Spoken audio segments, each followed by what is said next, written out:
And a very good evening to you, and welcome to today's edition of Politics 101. We've been off for a week. Last week, of course, we took some time off to take advantage of the Thanksgiving thing in the United States to catch up with a family and friends, and that meant some traveling for me. And so we were off last week. Took some time to refuel and take a little break, as they say. But here we are back on Politics 101 this evening. Our guest is Dr. Henry Jeffrey himself, been off from Politics 101 for a couple of weeks. So he himself should be refreshed coming back on. Want to welcome everyone down to Politics 101. I want to say to those of you who are joining us from in Guyana, welcome to Politics 101. Those of you who are joining us from the diaspora in the United Kingdom, Europe, of course, North America. Those of you who are joining us from the wider Caribbean, our Caribbean. I don't refer to the Caribbean as diaspora. I refer to the Caribbean as our region. We are part of the Caribbean. And so welcome to all of you, wherever you're joining us from. A new week. Issues, of course, continue. We have the issue of the 8% offer by the government to the public servants. Many people have been questioning that. The trade unions, of course, have come to life.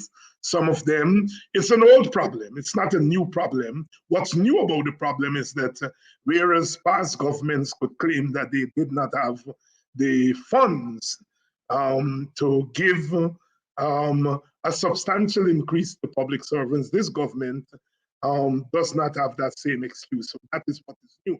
It's an old problem. Dr. Jeffrey himself was a minister of labor under previous government, so he's best placed, I would think, to offer us some insights on this. Of course, we had Sarah Lynch, the US ambassador, reiterating the message of inclusiveness and corruption, and in a sense warning the government that it may be treading a very thin line there whenever the United States of America speaks. Of course, we have to listen, largely because the United States is superpower. We are in the US backyard. Some of us ideologically do not share that view, but the fact of the matter is that the United States has always played a pivotal role in the internal affairs of Guyana. And, you know, if you listen to some who were close to the PPP, they admit, they say it freely, that the United States is responsible for the government being where it is. Mr. Ralph Ramkaran, who's going to be here tomorrow night, by the way. Ralph Ramkaran is going to be here tomorrow night. He has said very clearly that, look, I mean, the United States is responsible for where, for the government, and the government needs to listen to the United States. Apparently they are not. Ralph is going to be here tomorrow night. Whether one believes that the United States intervened to prevent election rigging, or whether one thinks that the United States intervened to protect US interests, whether one thinks that the United States intervened to take one side against the other. The fact of the matter is the United States intervened in our last elections, and in fact they've intervened in our affairs going back to 1953, our political affairs. And so the latest pronouncement by the ambassador who was here during the 2020 election, talking about corruption, talking about inclusiveness, And if we understand anything about diplomatic language, we are understanding what when the United States highlights those issues, they're not doing so by accident. They're in fact saying, look, you have a problem with corruption. You have a problem with inclusiveness. We saw the issue coming to the fore during the elections in New York. New York Attorney General Letitia James was scolded by supporters of the PPP. Some of them have voted for her Republican opponent at the election. One columnist sympathetic to the PPP said she would lose the election because she intervened in Guyana's situation, and she didn't take into consideration the views of part of her constituency. And these are people who are calling for statues to be erected to the Secretary of State and others who intervened in 2020 against the wishes of some of their constituency. But you know, these political people, you know, when the shoe is on the other foot, they don't like it. So we are going to be talking a little bit about that. Local government elections are coming up. Big tango in the opposition. The PPP, the PNC, sorry, has indicated that it would contest the elections in one form or the other.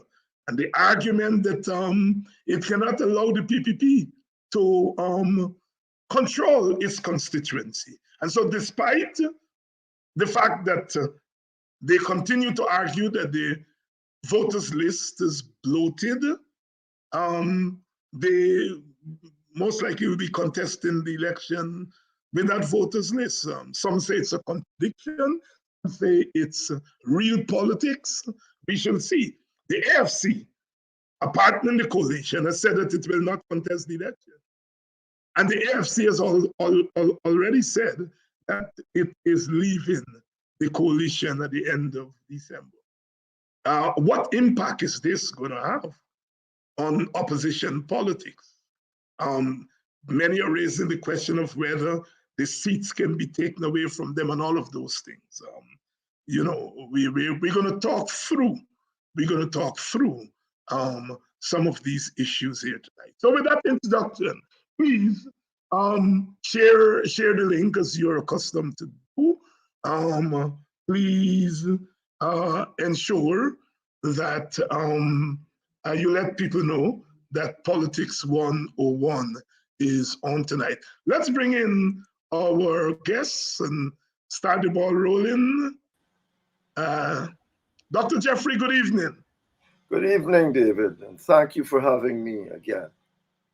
Well, look, I referred to you in the introduction as a former labor minister. That was not the only portfolio you held in the cabinet. It was one of them. And so you are familiar with this issue of public servants' wages. First of all, the government not consulting with the unions and unilaterally offering raises. And second, the scope of the raises that they've given to public servants over the years. And thirdly, the specific case of this government having more resources at its disposal, yet really continuing where previous governments have left off. Let's first of all put it in historical perspective. Why have public servants always had to fight governments, from the Burnham government through the Jagan, Jagdeo, Ramotar government, the coalition government, and now this government under Irfaan Ali? Why public servants have always had to angle with government on this question of wages? Well, essentially, we can say that before the present regime, governments were always short of funds. And they were very scared, concerned that The end of these negotiations would mean that you have to go to some kind of arbitration if the union does not agree. The minute you get into the negotiations, you will have to end up in a sort of arbitration because that's where it ends. It's either that or war, it's strikes, it's all other things. So effectively, governments are always was as you rightly said, they always had pressure to get money and they got to balance the budget. And this was their essential excuse for most of the time. From Burnham to the PPP. Now, when the issue came to Cheddi Jagan, you remember what Cheddi Jagan did? If you cover my book, I think a quote from Cheddi Jagan. Cheddi Jagan said, "Look, give them the books, let them find the money. If they find the money that can prove that we can pay, we will pay." The result was that you had, I think it was the Armstrong, the Aubrey Armstrong sort of arbitration, and the result that public servants end up with about 30% one year and 28% the next year, and that sort of a thing. The problem that nobody else wanted to take that chance in terms of, because furthermore, I believe that what happened after those increases, the inflation rate, if you go back and check it, you might see that the inflation rate for that period that was supposed to be 5% went to something like 10%. So effectively, they were trying to bring back that macroeconomic stability in whatsoever way. But you see, it's the law. I mean, it's the rule. The rule is that you must have collective bargaining. If you don't want it, change it. But the only reason you have political quiet or labor quiet throughout the world is because you can have collective bargaining. It's only in autocratic countries that you are attempting to, you're making efforts, or they do make efforts to prevent collective bargaining. You must have collective bargaining. I'm not aware that in any Caribbean country there is not collective bargaining. They might drag their foot, they might do whatsoever, but I believe, I might be wrong, but in none of these countries do you have people who are saying no collective bargaining for public servants or anybody else. I think that Gary do have a kind of collective bargaining for Gao. So I don't, they do. So effectively, it is properly organizing the collective bargaining. When the same time you have the Aubrey Armstrong arbitration, we had another one. We had an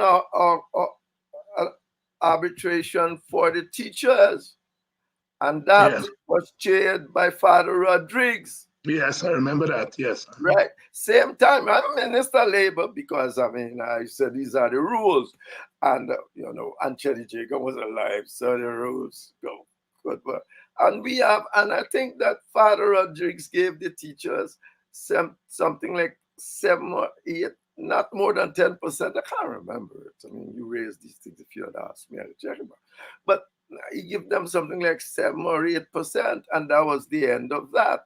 People tend to forget that that was an arbitration that ended in a decent kind of way. They tend to believe that the Armstrong arbitration was the only way to go, or that's what will always happen. But that's not the case. It's the way these arbitrations are organized is that you tend to have 2 from the union side, equal numbers from the union side, and they get together and choose a chairman. the government agreed to Aubrey Armstrong as the chairman. It wasn't, I didn't even suggest Aubrey Armstrong. It was suggested to me by Miles Fitzpatrick. And I said, why not put it to the government?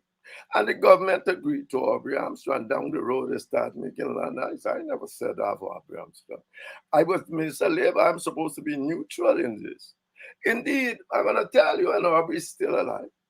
So Aubrey came to me and he said, well, what's the government position? I explained to him what is the government position and all of that.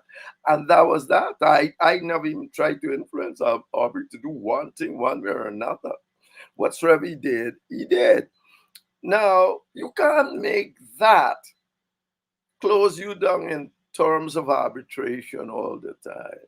And I think that is the problem. You have to determine whether or not you want to have a democratic society. A democratic society has to run by certain norms. You can't go signing ILO rules and regulations and all that and don't stick to them.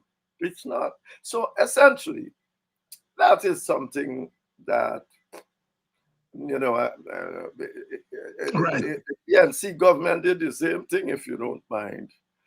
They didn't want collective bargaining also. So, I mean, this is, you know. And the coalition government promised to restore collective bargaining and they didn't quite get there. They didn't get there. They didn't quite get there. They had opportunities. They just didn't go do it. You know, not quite get there. They didn't do it. I heard now Mr. Norton saying that he will, he think was a wrong thing. I think I was hearing him saying so in some news program, and that they should do it. Now that is that is something of the history of the situation. But so yes, go ahead. Go on. Let's finish. No, I was going to say let's come to the present. This government has now offered the workers 8%. They've not engaged in collective bargaining, but they've given 8%. Is that a fair? There's a crime of not recognizing collective bargaining, not going to the unions and sitting down with the union. But would you say there's a second infraction in that 8% is inadequate? I don't, how can it possibly be fair? It's not a situation that you don't have money. You know, you're throwing money all over the place to all sorts of people, all sorts of things. The sugar workers, they end up with, they got severance, they get $250. You allow the police to pass a man report. I mean, it's the government's fault, that man report. They could stop it. They left the police behind and got some orangutans coming down the road and cause trouble, and then next thing you know, they're gonna be people man report. I am saying that these things cannot be. You have money now. The IMF said the consumer price index at the end of the year would be 9.4% inflation. If you're going to have 9.4% inflation, you better call it 10%, because when they wrote the prices seem to be going 10%. Oh, you can give people 8. You're making them poorer. Because most poor people consume their income. Don't tell me about what the inflation rate is, but because they're saying the consumer pricing is really an inflation rate, but you can make things about it. But how you gonna give them? You make them poorer. You're making these people poorer than they were at the beginning of the year. So this, how it's ever going to be fair? And go back to Cheddi Jagan. He used to say, we should always, or attempt to cover inflation and wage increase and provide something for growth in the economy. You know, taking growth into the economy, that should have taken these people about 15% or something at least. I mean, and that is not what is occurred. But resources are thrown all over the place. But I warned I alerted people long since I saw the consumer price index. The IMF thing. I alerted them. I said, you're going to see what's going to happen to public servants. I alerted them. Because you know my theory. My theory that I've been pressing on with since how long? 2015, 12. At least the book got it in 2015. And since 2012 is that the PPP wants to establish ethnic dominance in Guyana. You got recently you organized Coffee 250. I call it apartheid, but it's they call what happened in Israel apartheid, and that's precisely what's happening. They want to establish ethnic dominance, whatsoever reason they have. They might feel that they're not safe under black people rule and all of that, but black people, African Guyanese feel the same way. Maybe they're not safe under this kind of rule, and therefore they feel that they got to get African Guyanese on their side. They got to, because the numbers have shifted. Migration has eaten away at the numbers. And the last election demonstrated quite clearly, in my view, the election was manipulated. There's no question about that, in my view. And they talk a lot of nonsense about bloated lists. And that. The list is not legally bloated. What that means, I am not certain what that means. Are there a whole lot of dead people on that list that shouldn't be there? And if they are there, what would you call a list with their inclusion? Whatsoever you are calling it, I accept that definition because that's what I mean. I can change my definition to suit you, but what I mean, at least I know umpteen thousand dead people, partly all of them, especially abroad, are on that list. You want to change the name? I'm saying bloated. You want to call it something else? Tell me what it is. Once you understand clearly what I have in mind. And the rules are that you should take them off. You should be taking them off. So don't tell me about legally bloated and this and that. I think it was a Professor Hart who once said, he once said, not only, he says, if a law is sufficiently wicked, it is not only unjust, it's become illegal. And so don't tell me about law. Law is what we make. Law is what we can change. But if we can't change the law, we don't have a political system. You don't like it. Half don't like it. Half don't like it. Nobody can change it. So you just don't have a political system. And we see this clearer. We don't have a political system. At least we don't have a democratic political system. We got to have an autocratic one. Because it means there's half the country running for the other half. And the clearest demonstration of that is 17 years you cannot have achieved justice and a chance of the exchequer and a chance of the judiciary. 17 years. You can't have a fully appointed. Democratic politics, my dear friend, is about, they say, collect, you is like a trioca.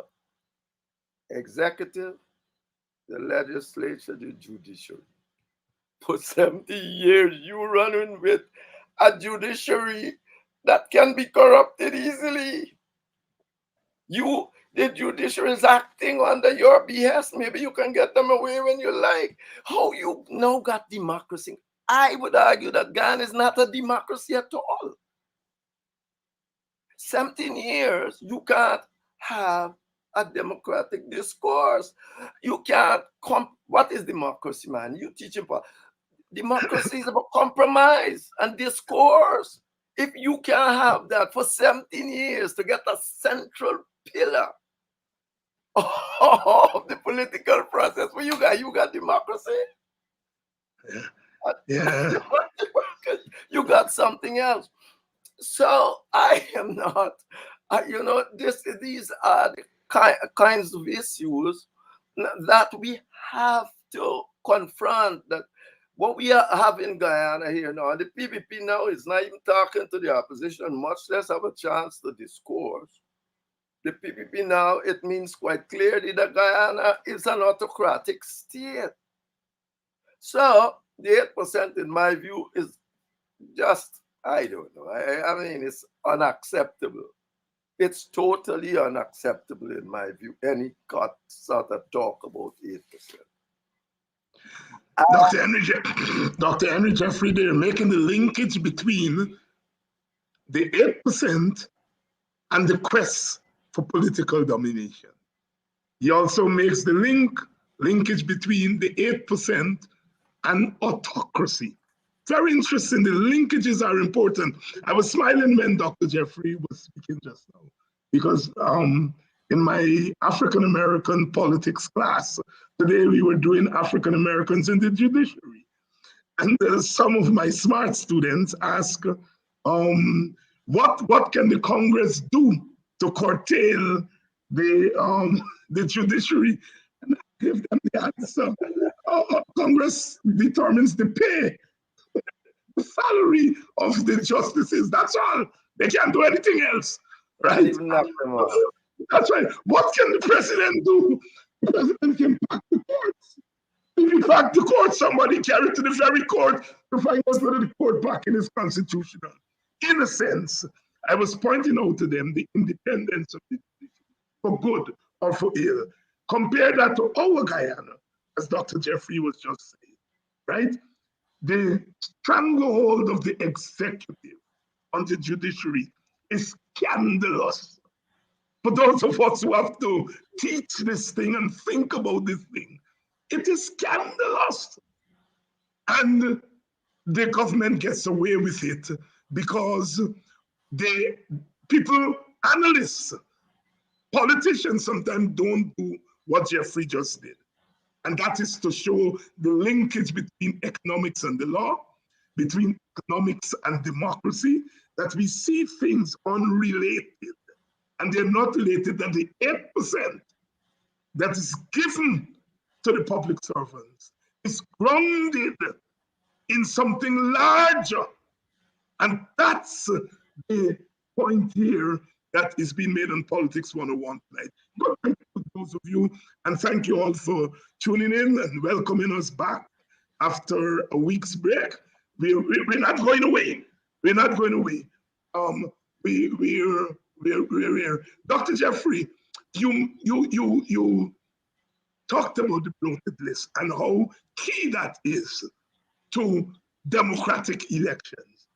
You must have seen in the press an interesting formulation by a Guyanese professor teaching in Germany, in which he is saying the turnout, since you have all these people who are not in Guyana to vote, the real turnout cannot include them.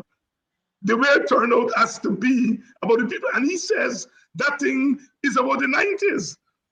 And he's saying that in a country where there's not mandatory voting, that is, you're not compelled by law to vote, 93% turnout is fishy. Comment. Well, David, you know, I mean, we have seen, I mean, he's correct, of course. It's correct. They can say, you know, he's making up there. I heard the Attorney General answer by saying, "Oh, you are making up your numbers. You try right there." More or less, that's what he said. Yes, he said the same thing to you. Yes. Yeah. But you know, my situation is this: why are people so? There's no question the list is bloated. They can't have that sort of numbers. I mean, well, I call it bloated. They might want to call it something else. But I'm going to take whatever they call it. I can live with that. But you got, at least be certain of one thing, a whole lot of people died here and abroad that are still on the list that should be off the list. Now, you tell me what you call that list.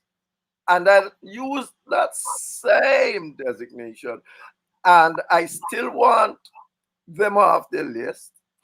And we have got to, if we are a political state is a state that people sit down and gaff and so on. It's not a state where one person making any decision and that's the end of that, so on. Other than that, when this list come up, you might not remember, but I I wrote an article said there'll be a ding dong struggle to get a new list in this place. It was obvious why. These people are manipulating the election through the list. And I don't know, a friend told me the other day, he said, well, if everybody on the list are legitimate, they are only voting for legitimate people. But I said, even the dead, if they vote for them, I said, but we are not supposed to vote for one another like that. So effectively, we know these parties do that. Again, when we say one thing, we know that these parties involved in that kind of a thing. Now you have a call, and the call gone and look at something at some building. This is not about election one day. The result of what happened that day is the result of actions taken before that day. And every man jack in the world know today that elections are rigged long before election day is sensibly rigged. Look in Maldives. Lowenfield says something like 5,000 votes. Maldives said 5,600 votes were voted on election day. They tell you. It can be childish to say, oh, you can't vote. When you got 200,000 people voting, 200 people, 100,000 people that bloated on the list, you can put feeders out there. Let's say for 25,000. So what it means is that anytime anybody slip up at those polling booths, anytime they slip up at those polling booths, you can make an entrance, do something wrong. The Maldives, 5,600, they overthrow the results of the election because people go and vote. In America, I think was in Louisiana or somewhere, they found people are using absentee ballots in various ways. You can't stop mankind if they set out to steal. And therefore, the first stop of any process is to get the basics right. You can't get the basics wrong, give people the opportunity to steal, and then say, they can't steal. But when they steal, no, they didn't steal. It's nonsensical. You have people. It's not. I mean, if for their money you wouldn't do that, they would do that with their money. That can't be madness. You left all the money somewhere and say, Jeffrey Castillo is a good boy. Ooh. It's not going to happen. Therefore, you can't bother with mankind. They are doing all sort of things. They are going all over the place. They are now even turning back asteroid and shifting asteroids. I think they can't steal from you. That gotta be a joke. So effectively, to tell people that is nonsensical. So they have been stealing and they've been doing so for considerable time. I'm not here for any political party. They've been doing it. So when I saw what happened in the 2030 election, I said, wow, good. Because remember, before the 20th election, I bought the book because I said they are going to try to rig election, called How to Rig Elections. And even before the 2030 election, they are trying to convince me that this list nobody can do. I said, people calling me and even trying to convince me. I said, are you mad? Man, can you talking about they can't steal? I know they steal. I know. I sat at a bar in Georgetown, and two women came and sit by us, and on the same table was a Sunday election on Monday, I think so. And they And when her purse fell, look, she had all these ID cards. I ain't saying this lady better do anything. I don't know her. But I watch her like this. And she watch me and she pick up, she back, she tells her friends, and then pick up and go along the way. Are you mad? So effectively, this is a fact. And what happened on election day, as I was saying, is a result of what the PPP threw the, I said the PNC just threw the PPP under the bus. I wrote an article to that effect. And the PNC will be the PPP being thrown under the bus.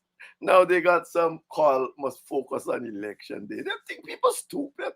I think those people must be saying the election is a result of something. This is not just happening on election day. The election day is people getting suspicious and seeing other things. So what are you talking about that people can't? That's nonsensical. So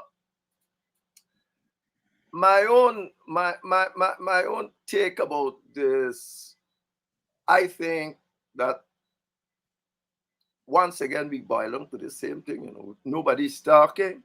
And they believe if you got some law, the Constitution. What is the Constitution?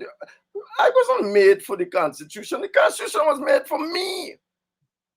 Yeah. And then the Constitution was made for me. If the Constitution is wrong, we change it.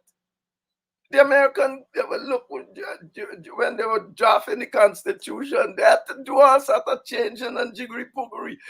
2 senators, the smallest country, state, Rhode Island, got 2 senators.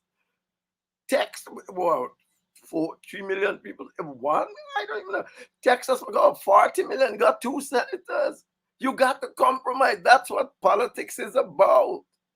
You can't just tell me about constitutional law. These are important things, but I never come here for no constitutional law. These things are made for me, not me made for them. And if they don't suit us, we must change it. You don't change constitution. Switzerland must be changed its constitution once every 10 years. France, the various republics. Yes. And therefore, this nonsense that you hear from these people, and we know, oh yeah, that's where I was going in the first place. And you know why we hear that nonsense? Because they don't want to give up the advantage. And they got a Westminster system that give them all the power. And so that is where we are at. And it got to be a political struggle for this. You had Newlist in 1992. Jagan fought for it. And you people too, you know, you were in the opposition. You know, and meaning the WP. Yeah. And yes, you fought for it. And the Height had to give in to it. Yes. The question is to fight for a new list. You fight for counting of the votes at the place of poll. Yes. But then that seems to be negated by the fact that you can only one person can call the results. And you don't have no big television all over the place, so everybody can call and I can write down thing to thing and add up. So if only one man can call the result in the whole country, but it negates a lot of that thing about voting at the poll. Anyway, that's another story. So effectively, it's got to be a ding-dong struggle for a new list in this place, and whether or not the politicians want to do that, I don't know. A ding-dong struggle meaning a political solution, Jeffrey. It's a political solution. It's nothing to do with law and rules. The law doesn't suit half the country. That's Chief Justice said, that's fine, and she's right. What does that mean? We're going to leave the dead people on the list? No, she just passed the ball to you, politicians. You know what's happening? You know what's happening in this country? People want the court to find the political battles. People are running to the court every single minute and want them to fight their political battles. And that shouldn't be. You're putting the judiciary in very serious jeopardy. Every minute, oh, this something happened in Parliament. You're going to say whether or not parliamentary got independent. I mean, you got to have a political struggle for political things. You got to make that your priority to have people that able to strike. If you got trade unions and nobody can strike, well, you know what I mean? That's right. Right. Henry Jeffrey is quite right here. The last time we had big changes in that whole electoral machinery was in 1992. Leading up to the 1992 election, it came after years of struggle by the opposition. At that time, you had strikes, you even had one party advocating the forced removal of the government. You had a political struggle. And by the time we got to 1990, the world situation had changed quite in. So you get these big changes by a political struggle where the two sides had to negotiate. If anybody had said in 1985 that in 1990 the PNC would have agreed to come in both to the place of polling to agree to a new voters list, we would have said, "You crazy." But by 1990, as a result of a political struggle that just come out of 1989, a big general strike against Greenwich budget by 1990. And the lesson here that Dr. Jeffrey is saying, this voted list, this electoral architecture, the PPP is talking a lot of nonsense about. It is just that they have an advantage with it. They want, mine is no longer majority place, and you need crossover vote. You can get all the crossover. If the machinery favors one party, it is not going to want to vote unless there is a political struggle and a political solution. Henry Jeffrey, what does the opposition do in the meantime when it comes to things like local government elections? Should it say we're not participating as FC and some others are saying, or should it do as the PNC saying, real politics, pragmatic politics, say, yes, this is bloated, but I got to make a political decision to hold on to my constituency. Where you stand on that? Well, this is an issue that should be really only determined by the PNC and the opposition who know their strength. The PVP has gone overboard. It's not talking to anybody, doing anything it feels. And therefore, in a sense, the PNC is correct. You don't want to go into your constitution there harassing your people, and what's going to happen then?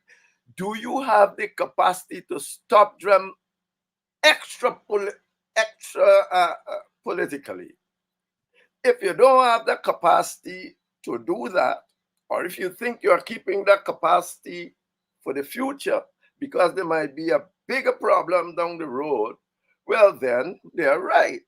In places where they think they have support, they wouldn't, and they should try to win those places and don't give the PPP carte blanche to go in all these places and say that, well, it's not there, set up some sort of committee or something, and they claim they're running this. They are trying to do it, and the PNCs in office in these places. So much less if you let them alone. So that looked like it makes some sense to me. But because it depends on the pound on the ground. The fact that the AFC is not going to matter too much because AFC don't have strongholds like the PNC have strongholds. PNC have, known strongholds. The AFC doesn't have that. And the AFC not going demonstrated quite clearly that this list is what the PNC and the AFC must be doing is just divide their strategic forces to say we are still out there saying that this list is bloated or whatever they want to call it. Once they say it's not bloated, I tell you, yes. And therefore they have divided, strategically divided strong. they and has decided that the FC not going to go. The FC has not gone. Well, I'm not saying they decided. The FC decided wouldn't go, and it's a legitimate position, and it can take that position because it don't have the same structural and institutional thing on the ground like the PNC. So, but the PNC must also recognize that at the end of the day, this is a political struggle. It's got to end up as a political struggle, one way or another. And by the way, when people say political struggle, I've already pointed out that there are nearly 197 ways to politically struggle in the government, you know. Cheddi Jagan never went on the road for 1992.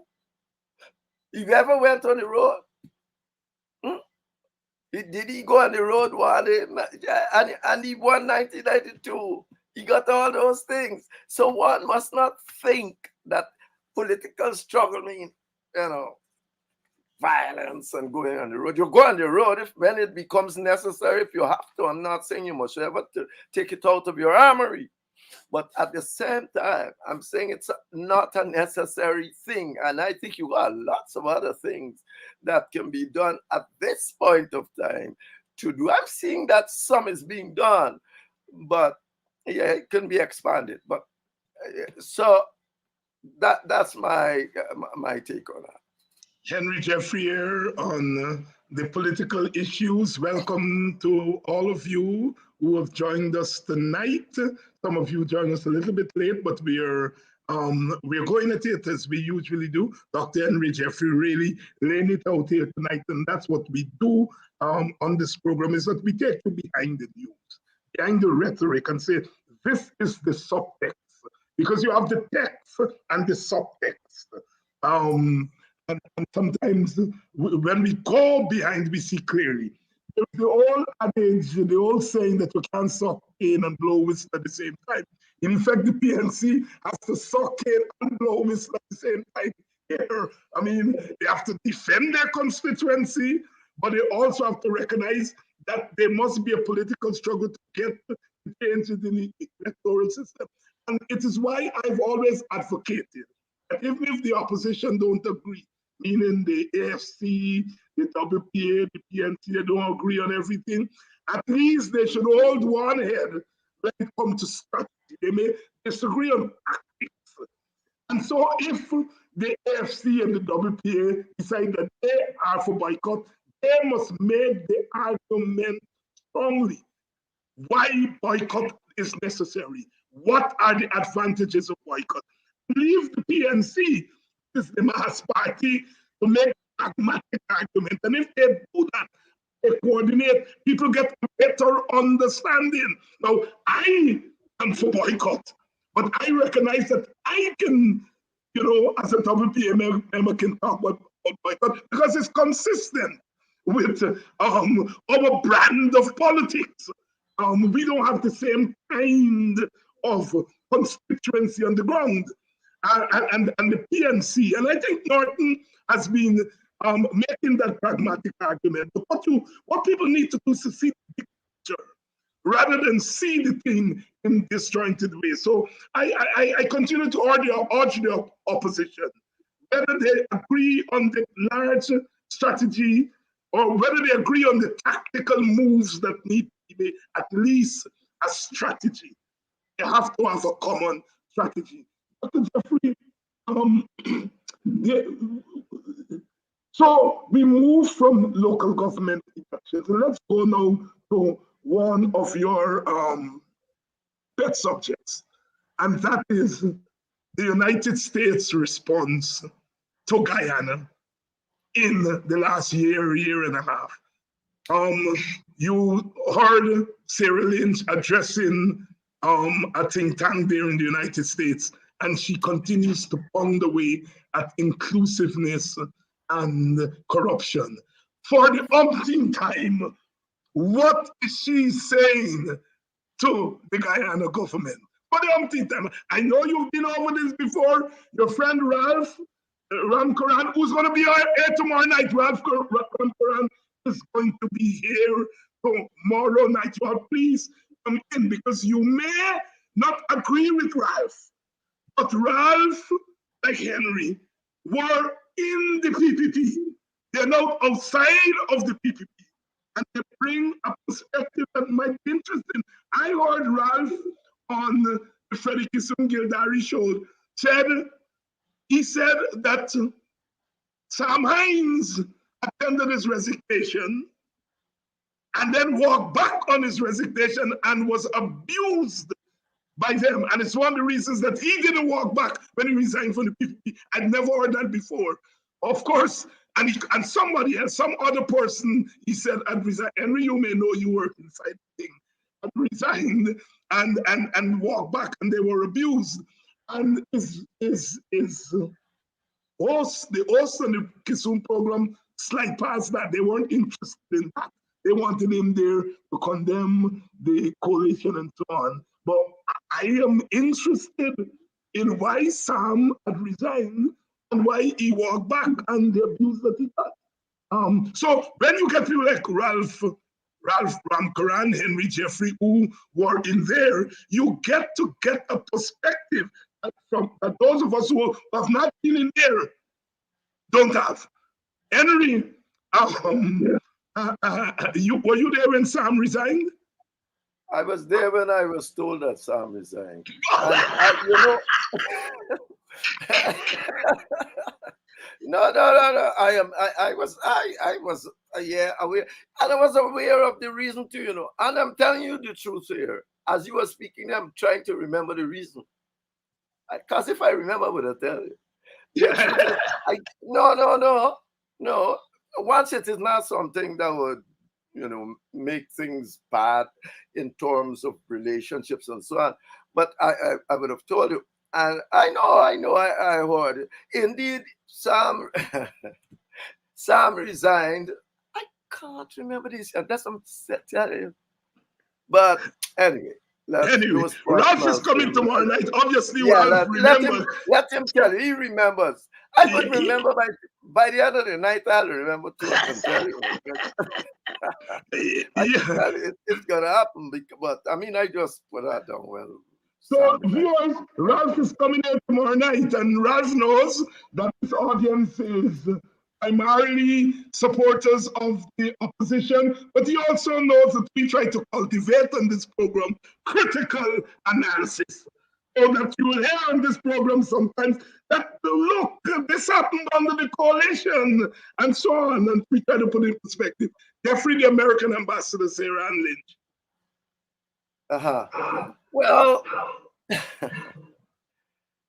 she used the term inclusive and the concept of equality, but she used them in terms of, I think I said in my article last week, she used them in terms of political distribution, economic distribution.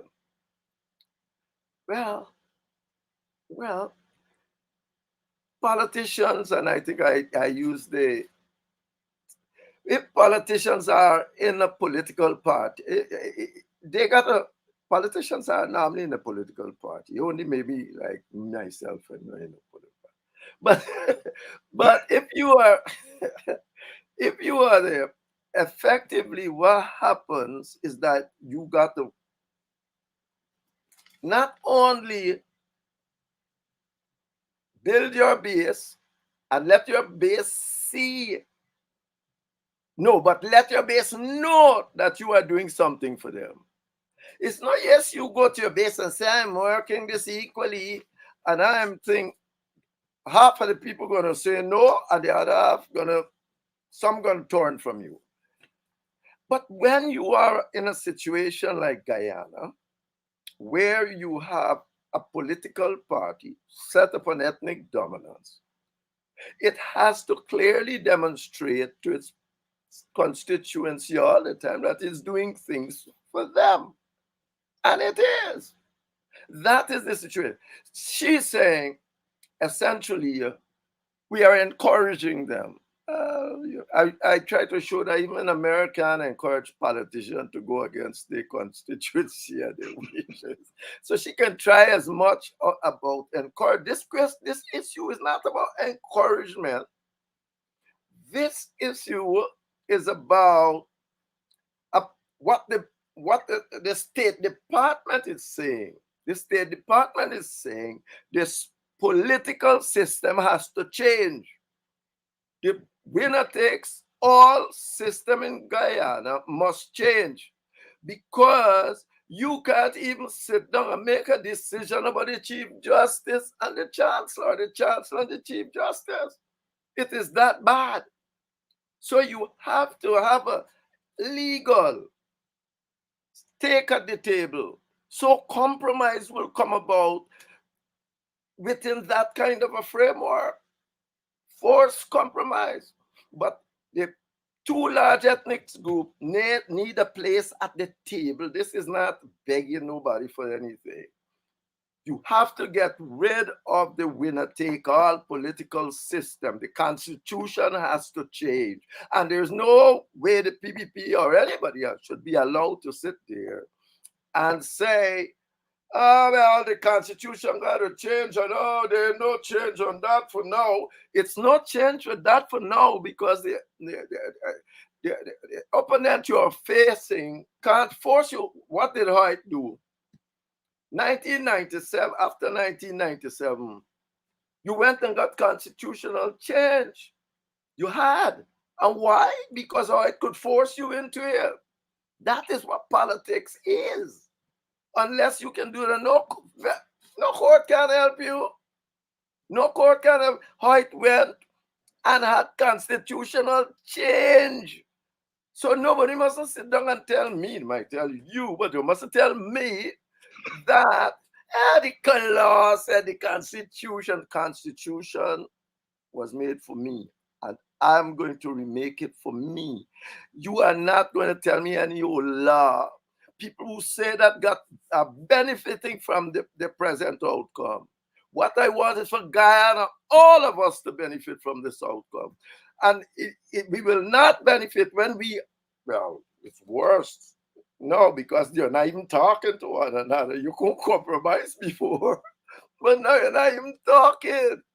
It gets worse. And therefore, these parties have to sit at the table together in a case like Guyana and rule this country. That is what the State Department was saying. That is what, when they talk about the entrenchment and all that other people, what I'm saying to you, that is what the state, Sarah Lynch, was saying something quite different. She's saying she's encouraging them to become more equal in terms of the distribution of the wealth. Well, that ain't gonna happen, period.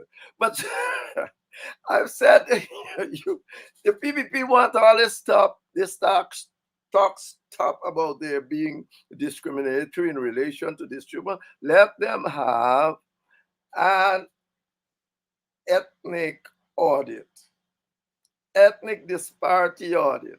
Britain having it. Why they can't have it? Let us see. They're in power now for about 25 years.